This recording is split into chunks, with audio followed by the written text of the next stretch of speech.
Hej med dig, jeg hedder Jønner. Jeg skal spille en sang for dig, som hedder Vi går på Gåsetårnsskolen.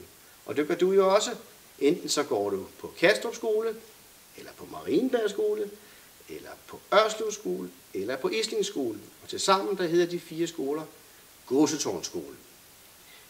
Vi skal synge sangen, når skolen skal døbes, og det skal den fredagen før efterårsferien, hvor vi skal have motionsdag, og bagefter skal vi hjem og sove længe. Der er vi nemlig i efterårsferien. Sangen kommer her.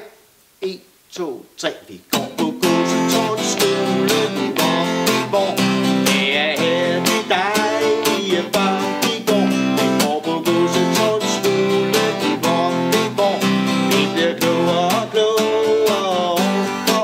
Vi går i gåsegang, når vi skal til musik.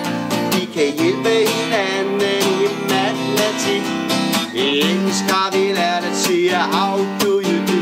Og i idrætten må vi flyve rundt som en flue. Vi går på Gåsetårnsskolen, hvor det er her de dejlige børn de går.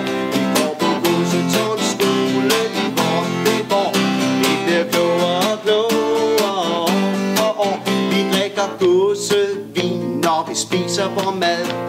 Og læreren hun virker næsten altid glad. Vi er glade for skolen selv, når vi har fri. Og frikvarteret kan vi lide at lege i. Vi går på Gåsetårnsskolen, hvor det er her de dejlige børn de går. Vi går på Gåsetårnsskolen, hvor vi bliver klogere og klogere. Vi går gåsehud, når vi hører en gyser. Vi varmer hinanden, også når vi fryser. Skolen kan jo være et værd knokleri, men vi savner den nok, når tiden er forbi.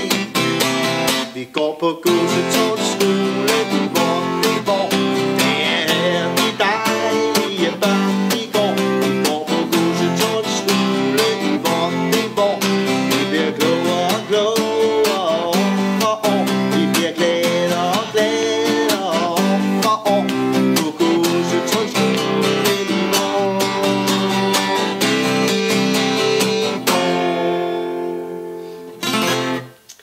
Ja, på en enkelt bøf fra min side, så var sangen sådan, så du kan se den også på teksten og på noderne.